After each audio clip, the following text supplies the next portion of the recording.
இப்போ நீங்கள் ஒரு வசனத்தை படிக்கிறீங்க சரியா? படிக்கலாமா? ரோமருக்கு எழுதின நிருபம் 14ஆம் அதிகாரம். ரோமருக்கு எழுதின நிருபத்தில் 14ஆம் அதிகாரத்தில் முதல் வசனத்தை கர்த்தருடைய பிள்ளைகளை ஸ்க்ரீனில் பாருங்கள். விசுவாசத்தில் பலவீனம் உள்ளவனை சேர்த்து கொள்ளுங்கள், ஆனாலும் அவனுடைய மன ஐயங்களை குற்றமாய் நிர்ணயிக்காமல் இருங்கள். மறுபடியும் சொல்கிறேன், படிக்கிறேன். விசுவாசத்தில் பலவீனம் உள்ளவனை சேர்த்து கொள்ளுங்க, ஆனாலும் அவனுடைய மன ஐயங்களை குற்றமாய் நிர்ணயிக்காமல் இருங்க. விசுவாசத்தில் பலவீனம் உள்ளவனை சேர்த்து கொள்ளுங்க. இன்றைக்கு நான் உங்களுக்கு விசுவாசத்தினால் வருகிற ஜெயம் என்ற வசனத்தை முடிந்த அளவுக்கு ஒரு 25 நிமிஷத்துக்குள்ள நான் உங்களோடு பேசணும் பிரியப்படுறேன். டெய்லி பிரசங்கம் கேட்குறீங்களே, உங்களுக்கு பிரயோஜனமாக இருக்கா? வாராந்திர இரவு ஜெபத்தில் கலந்து கொள்றீங்களே, உங்கள் ஆத்துமாவுக்கும் உங்களுடைய கிறிஸ்தவ வாழ்க்கைக்கும் பிரயோஜனமாக இருக்குதா? அனுதினமும் ஆவியானவரோடு காலை 5:30 மணிக்கு கேட்குறீங்களே, உங்களுக்கு ஆசீர்வாதமாக இருக்குதா? ஜூமில் கலந்து கொண்டு வரீங்களே 12 மணிலேருந்து 1 மணி வரைக்கும், உங்களுக்கு அந்த சத்தியங்களும் ஜபங்களும் உங்கள் ஆத்துமாவுக்கு பிரயோஜனமாக இருக்கா?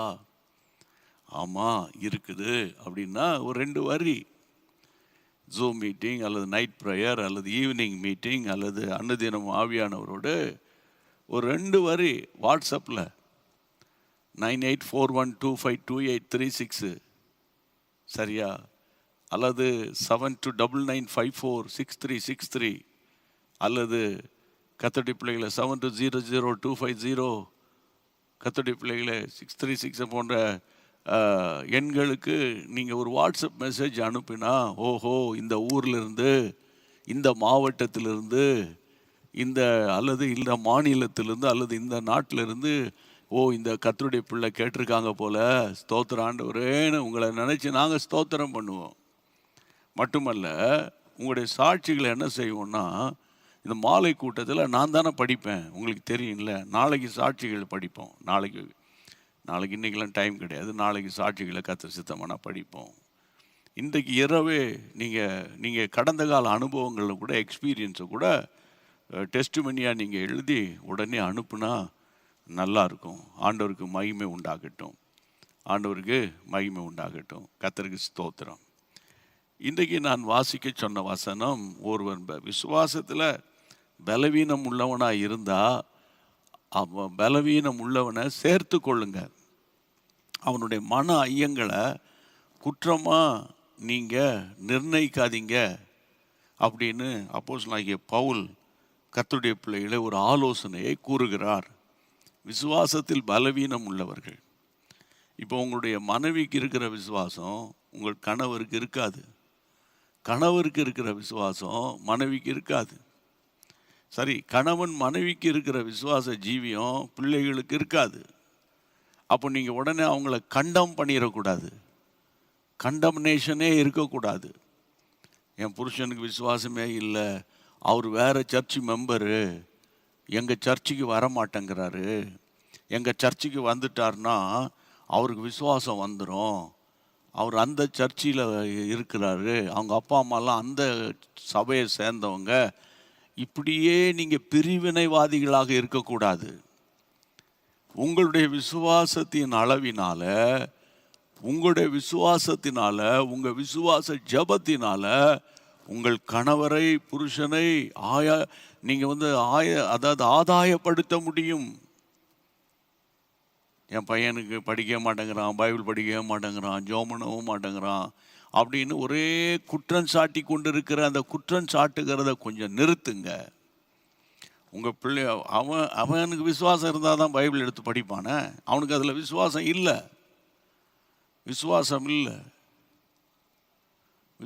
இல்லை.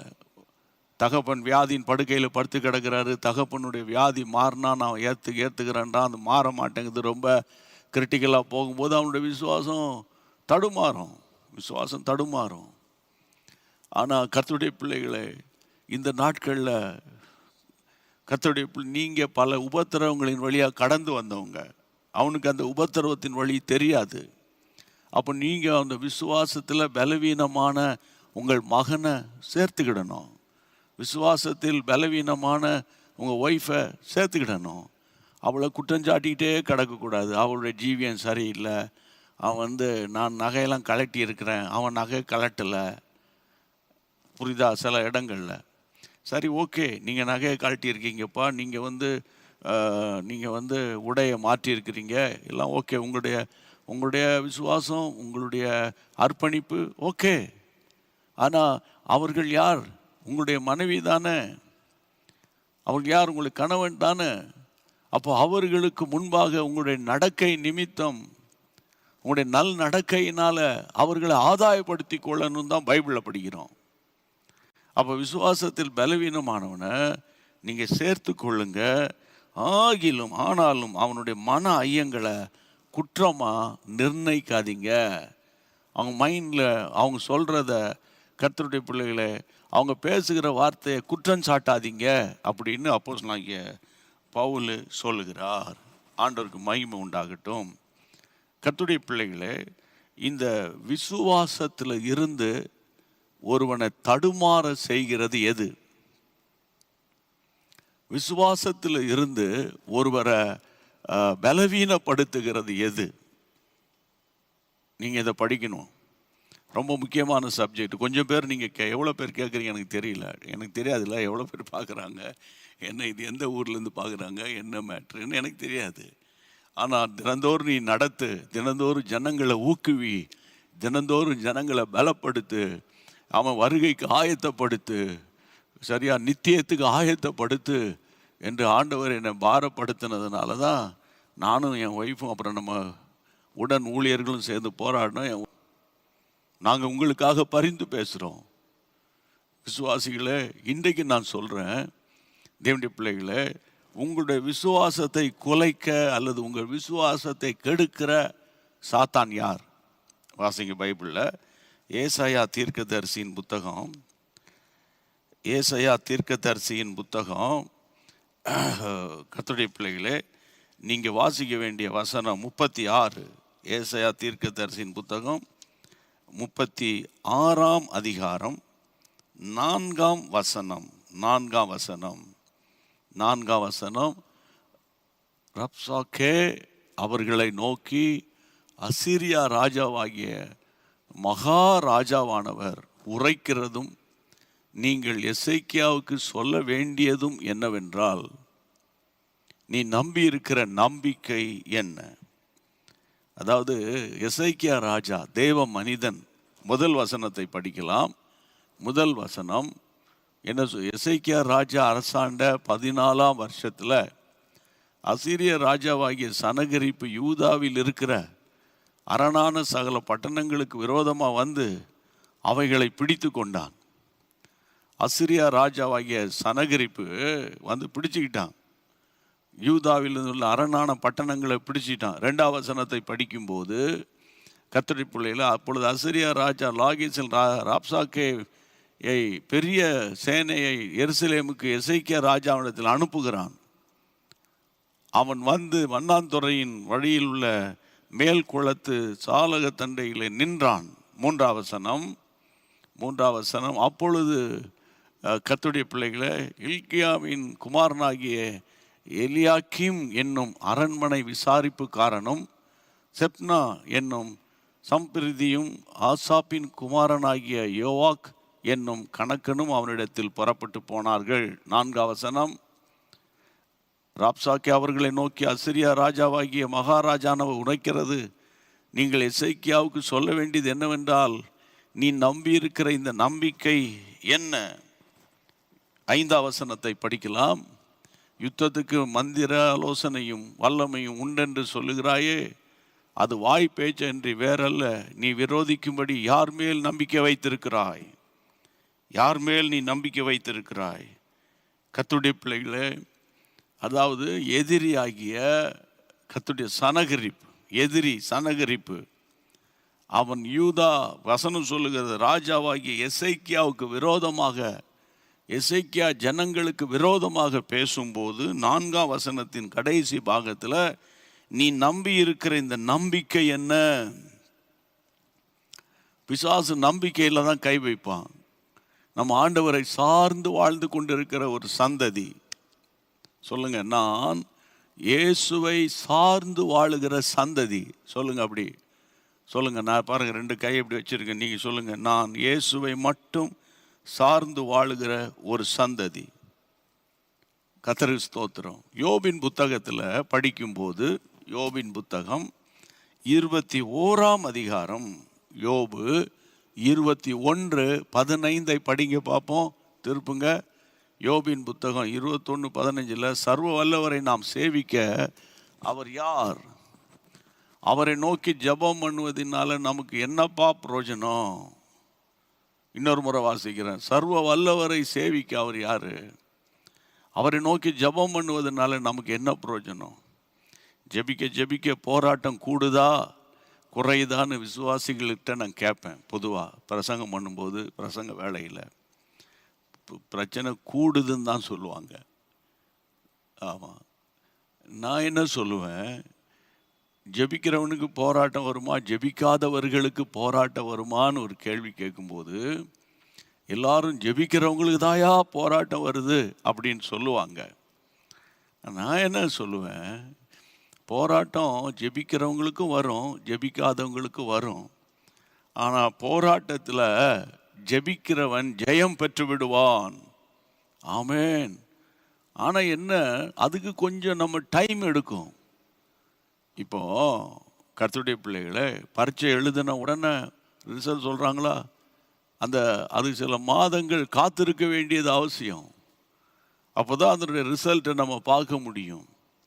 ஒரு விதையை விதைக்கிறோம், அது முளைச்சி முன்னுக்கு வர்றதுக்கு கர்த்தருடைய பிள்ளைகளே கொஞ்சம் காலம் எடுக்குது இல்லையா? கொஞ்சம் காலம் எடுக்கிறது இல்லையா? அதனால் இன்றைக்கு நான் உங்களுக்கு என்ன சொல்கிறேன்னு கேட்டால், அந்த ராப்சாக்கே அல்லது அசீரியா பட இஸ்ரவேல் குடும்பத்தை நம்பிக்கை இழக்கும்படி செய்தது. சாத்தானுடைய தாட்டு, சாத்தானுடைய தந்திரம் உங்களையும் என்னையும் நம்பிக்கை இழக்கும்படி செய்வான். ஏன் தெரியுமா?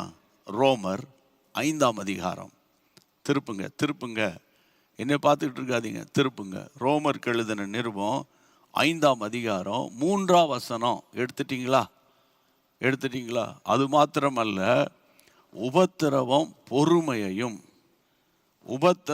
பொறுமையையும், பொறுமை பரீட்சையும், பரீட்சை நம்பிக்கை உண்டாக்குறது என்று நாங்கள் அறிந்து, 4ஆம் வசனத்தில் உபத்திரவங்களிலே மேன்மை பாராட்டுகிறோம். அது எப்படி? கஷ்டப்பட்டு இருக்கும்போது உபத்திரம் கர்த்தருடைய பிள்ளைகளை அந்த பயங்கரமான டெரிபிள் சிச்சுவேஷனில் எப்படியா நம்ம சந்தோஷப்பட முடியும்? உபத்திரவங்களை எப்படி மேன்மை பாராட்ட முடியும்? திரும்ப 3ஆம் வசனத்தை படிப்போம். 3ஆம் வசனத்தை படிக்கலாம். அது மாத்திரமல்ல, உபத்திரவம் பொறுமையை உண்டாக்குது. சரியா? உபத்திரப்பட்டு கடைசியில் ஒரு பேஷன்ஸை நமக்கு கொண்டு வரும். பொறுமை பரீட்சையை கொண்டு வருகிறது. பரீட்சை நம்பிக்கை கொண்டு வருகிறது. கை தலையிலையா சொல்லுங்க, பரீட்சை பரீட்சை தான் நம்பிக்கை. பரீட்சை எழுதாமல் பாஸ் பண்ண முடியுமா? முடியாத. பரீட்சை ஒரு டெஸ்ட்டு அல்லது ஒரு சோதனை என்றெல்லாம் சொல்லலாம். சோதனை காலத்தில் நீ சோர்ந்து போவாயானால், அடிக்கடி உங்களுக்கு ஆலோசனை கொடுக்கும்போது சொல்லுவேன், சோதனை காலத்தில் நீ சோர்ந்து போவாயானால் உன்னுடைய பலன் குறுகினது.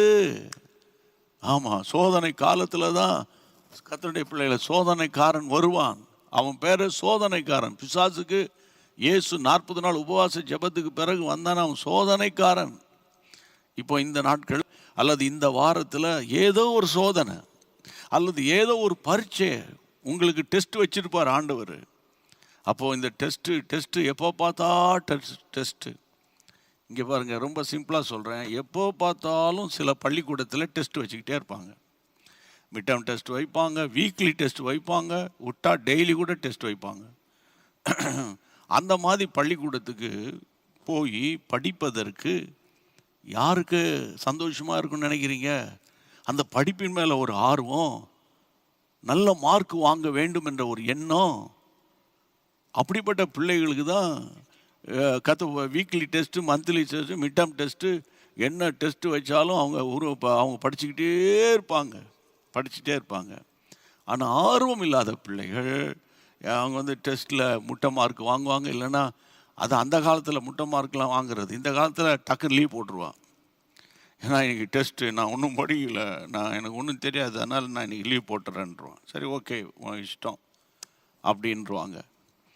அப்போ இந்த நாட்களில் நான் உங்களுக்கு சொல்லுகிறேன், உங்கள் வீட்டுக்குள்ளே உங்களுக்கு வருகிற பரீட்சை, வேலை ஸ்தலத்தில் வருகிற பரீட்சை, என்ன மாதிரி ஊழியனாகி உங்களுக்கு வருகிற பரீட்சை, சரியா, வாலிப தம்பிமார்களுக்கு, வாலிப தங்கச்சிமார்களுக்கு வருகிற பரீட்சை, அந்த பரீட்சை தான் உங்கள் லைஃப்பில் நம்பிக்கையை கொண்டு வருகிறது. பரீட்சை தான் பரீட்சைக்கு முன்னால் ரொம்ப டஃப்பாக இருக்கும். ஆனால் பரீட்சை எழுதிட்டு வந்த உடனே பாருங்கள், ஒரு நம்பிக்கை வந்துடும். அதே போல தான் கிறிஸ்தவ வாழ்க்கை, அதே போல தான் கிறிஸ்தவ வாழ்க்கை. அப்போ கர்த்தருடைய பிள்ளைகளை, அன்றைக்கு ஒரு ராஜா பைபிளில் சொல்கிறான். என்ன சொன்னான் தெரியுமா? 2 ராஜாக்கள், அந்த வசனத்தை படிக்கலாம். 2 ராஜாக்கள் 6ஆம் அதிகாரத்தில், 2 ராஜாக்கள் 6ஆம் அதிகாரத்தில் 33ஆம் வசனம். 2 ராஜாக்கள் 6ஆம் அதிகாரத்தில் 33ஆம் வசனத்தில் அவன் சொல்லுகிறான், கர்த்தருடைய பிள்ளைகளே, அந்த வசனத்தின் கீழ் பாகம் எல்லாம் படிக்க வேண்டாம்.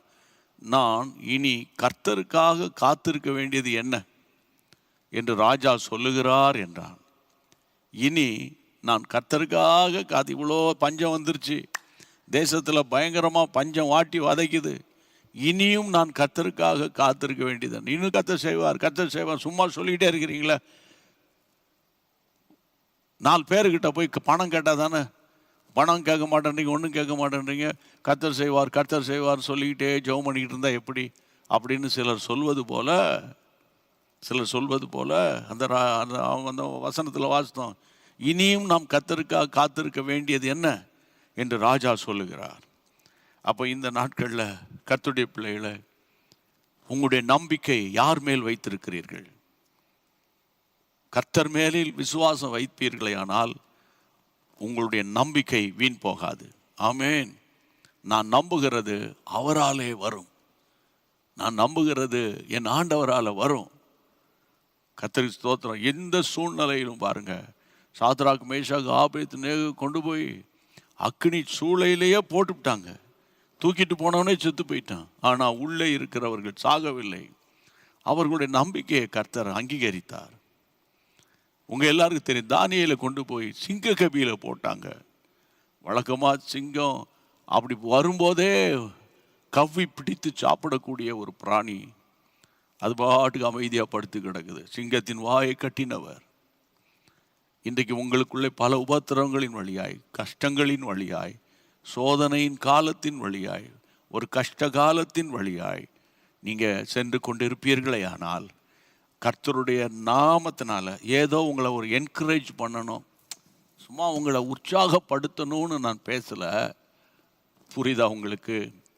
நீங்கள் கடந்து வந்த ஒவ்வொரு பாதையிலும் நான் கடந்து வந்திருக்கிறேன். கஷ்டம்னா எனக்கு என்னன்னு தெரியும், தரித்திரம்னா என்னன்னு தெரியும், வியாதினா என்னன்னு தெரியும், இழப்புனா எனக்கு என்னன்னு தெரியும், பிரிவினைனா எனக்கு என்னன்னு தெரியும், உபத்திரவனா எனக்கு என்னன்னு தெரியும், பாடுகள்னா எனக்கு என்னன்னு தெரியும்.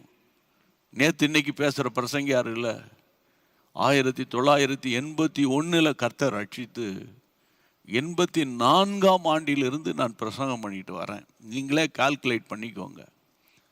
1984 இந்த சுவிசேஷத்தை அறிவித்து கொண்டு வருகிறேன்.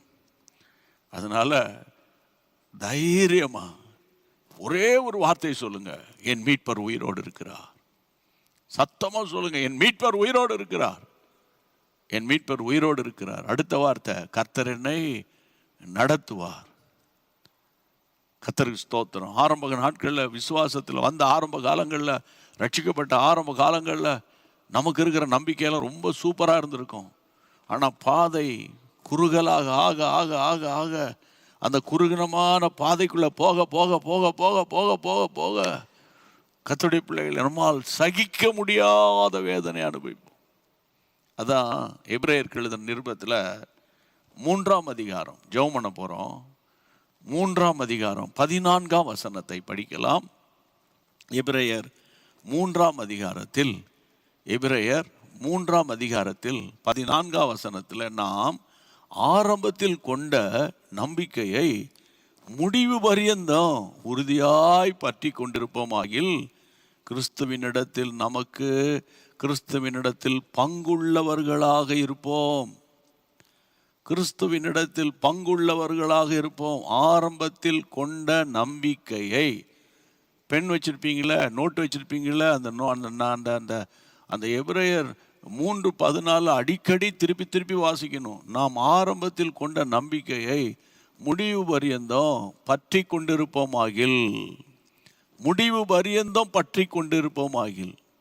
அப்போ ஆரம்பத்தில் இருந்த நம்பிக்கை, ரட்சிக்கப்பட்ட ஆரம்பத்தில், ஞானஸ்நானம் எடுத்த ஆரம்பத்தில், அபிஷேகம் பெற்ற ஆரம்பத்தில், ஊழியத்துக்கு வந்த ஆரம்பத்தில், வியாபாரத்தை தொடங்கின ஆரம்ப காலத்தில், கல்யாணம் பண்ணின ஆரம்ப காலத்தில், வாலிபர்களாக இருந்த ஆரம்ப காலங்களில் இருந்த அந்த நம்பிக்கையை முடிவு பரியந்தம் பற்றி கொண்டிருப்போமாகில் கிறிஸ்துவினிடத்தில் பங்குள்ளவர்களாக இருப்போம். அப்போ ஆரம்பத்தில் கொண்டிருந்த நம்பிக்கையை கொஞ்சம் கொஞ்சம் கொஞ்சம் கொஞ்சமாக லூஸ் பண்ணால் ஆண்டவரிடத்திலிருந்து நமக்கு வரக்கூடிய ஷேரை மிஸ் பண்ணிடக்கூடாது. ஜெபம் பண்ணுவோமா எல்லாரும்? Praise God. கர்த்தர் உங்களை தைரியப்படுத்தி இருக்கிறார். உங்கள் விசுவாசத்தில் இன்றைக்கு ஒரு ஜெயத்தை கர்த்தர் கட்டளையிடுவார். எவ்வளவு கண்ணீரின் பள்ளத்தாக்கில் நீங்கள் போய்கொண்டிருந்தாலும் சரியா, கர்த்தருடைய பிள்ளைகளை, அந்த உபத்திரவத்தின் பள்ளத்தாக்கு சரியா, அது வேதனையின் பள்ளத்தாக்கு. சங்கீதம் 84 ஒரு அழகான வார்த்தை. கர்த்தருடைய பிள்ளை அவர்கள் கண்ணீரின் பள்ளத்தாக்கை உருவ நடந்தாலும் அதை அவர்கள் நீரூற்றாக்கி கொள்ளுகிறார்கள் அப்படின்னு சொல்லப்பட்டிருக்குது. எல்லாரும் கைகளை உயர்த்தி ஜெபம் பண்ணுவோம், இணைந்து ஜெபம் பண்ணுவோம். இயேசுவின் நாமத்தினால ஆண்டவரே, விசுவாசத்தை கொலைக்கும்படி வருகிற சாத்தானின் தந்திரம், தேவன் மீது அவநம்பிக்கையை ஏற்படுத்தக்கூடிய அந்த அசிரியா ராஜாவினுடைய ஆண்டவரை பயமுறுத்தல்கள், வார்த்தைகள், உங்களுடைய பிள்ளைகளுக்கு இந்த நாட்களில் பயத்தை ஏற்படுத்தக்கூடிய சம்பவங்கள் அல்லது இழப்புகள், வேதனைகளின் வழியாக கடந்து வந்திருக்கிறார்கள். அப்பா அந்த வேதனைனா எனக்கு என்னன்னு தெரியும்ப்பா, அந்த இழப்புனா என்னன்னு தெரியும் ஆண்டவரே. பாரத்தோடு ஜெபிக்கிறேன். உங்களுடைய பிள்ளைகளை தைரியப்படுத்தும். என் மீட்பர் உயிரோடு இருக்கிறீர். எல்லாம் சொல்லுங்க, என் மீட்பர் உயிரோடு இருக்கிறீர். எல்லாம் சொல்லுங்க, என் மீட்பர் உயிரோடு இருக்கிறீர். எல்லாம் சொல்லுங்க, என் மீட்பர் உயிரோடு இருக்கிறீர். என் மீட்பர் உயிரோடு இருக்கிறீர். என் மீட்பர் உயிரோடு இருக்கையில் எனக்கு என்ன குறைவுன்னு ஒரு பாடலும் உண்டல்லவா இந்த நாட்களில். அப்படிப்பட்ட நாட்களில் வந்துட்டோம். அவர் உயிரோடு இருக்கிறார். இதோ மரித்த ஆனாலும் இதோ சதா காலம் உயிரோடு இருக்கிறேன்னு சொன்னவர் உங்களை கிருபையாய் நடத்துவார். ஸ்தோத்திரம், ஸ்தோத்திரம், ஸ்தோத்திரம், ஸ்தோத்திரம், ஸ்தோத்திரம், ஸ்தோத்திரம், ஸ்தோத்திரம், ஸ்தோத்திரம். இயேசுவே உமக்கு ஸ்தோத்திரம். இயேசுவே உமக்கு ஸ்தோத்திரம், ஸ்தோத்திரம், ஸ்தோத்திரம், ஸ்தோத்திரம். யார் யார் யார் யார் யாரெல்லாம் இன்றைக்கு இப்பொழுது இந்த செய்தியை கேட்டுக்கொண்டிருந்தார்களோ அவர்கள் வீடுகளுக்குள்ளே ஒரு புதிய நம்பிக்கை, ஆமென், ஒரு புதிய விசுவாசம் இயேசுவின் நாமத்தில் உண்டாவதாக. பிந்தினவைகள் எல்லாம் விட்டுட்டு, கடந்த கால காரியங்கள் எல்லாம் மறந்துட்டு, மறப்பதற்கு பலனைத்தார். ஐயோ எங்க அம்மாவை இழந்தேன், ஐயோ எங்க அப்பாவை இழந்தேன், ஐயோ என் ஒய்ஃபை இழந்தேன், ஐயோ என் புருஷனை இழந்தேன், ஐயோ என் பிள்ளைகளை இழந்தேன் என்ற வேதனையின் கண்ணீரில் இருக்கிற பிள்ளைகளை என் கர்த்தர் தைரியப்படுத்தி உங்களுடைய பிள்ளைகளுக்கு ஒரு உயிர் மீட்சியை கட்டளையிடுங்கப்பா. இந்த ஜெபத்தை கேட்டபடியால் உமக்கு ஸ்தோத்திரம், ஸ்தோத்திரம், ஸ்தோத்திரம். எல்லாரும் சேர்ந்து பாடுவோம். ஆமென். என் மீட்பர் உயிரோடு இருக்கையிலே என்ன குறை உண்டு நீ சொல் மனமே. என் மீட்பர் உயிரோடு இருக்கையிலே என்ன குறை உண்டு நீ சொல் மனமே. கவலைகள் தீர்ப்பார், கண்ணீர் துடைப்பார், கடைசி மட்டும் கைவிடாதிருப்பார்.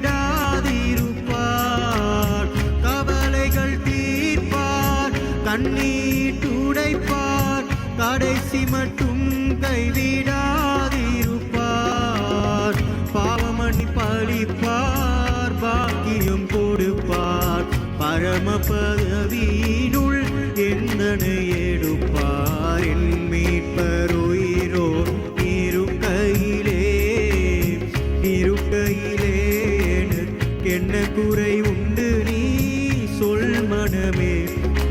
என் மீட்பர் உயிரோடு இருக்கையிலே என்ன குறை உண்டு நீ சொல் மனமே. என் உயிர் மீட்கவே தன்னுயிர் கொடுத்தோர், என்னோடு இருக்கவே எழுந்திருந்தோர். என் உயிர் மீட்கவே தன்னுயிர் கொடுத்தோர், என்னோடு இருக்கவே எழுந்திருந்தோர். விண்ணுல குயர்ந்தோர், உன்னத சிறந்தோர், மித்திரனே சுப பக்திரனே எனக்கு உயிரோடு இருக்கையிலே என்ன குறை உண்டு நீ சொல் மனமே. என் மீட்பர் உயிரோடு இருக்கையிலே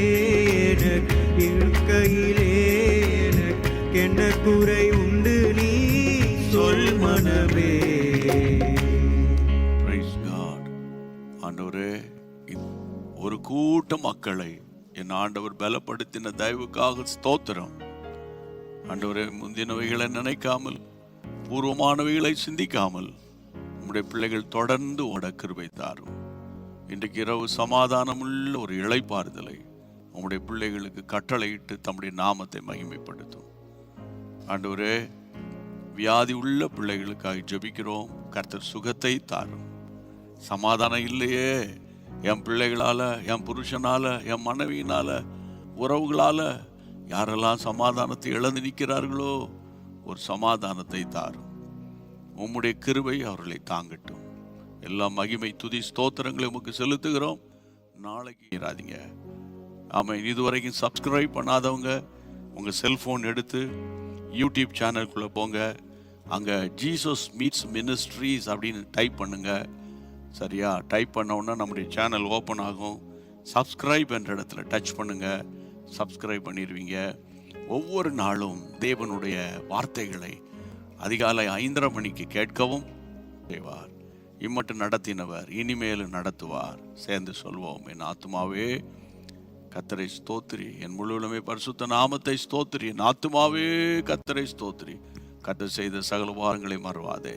ஆமென்.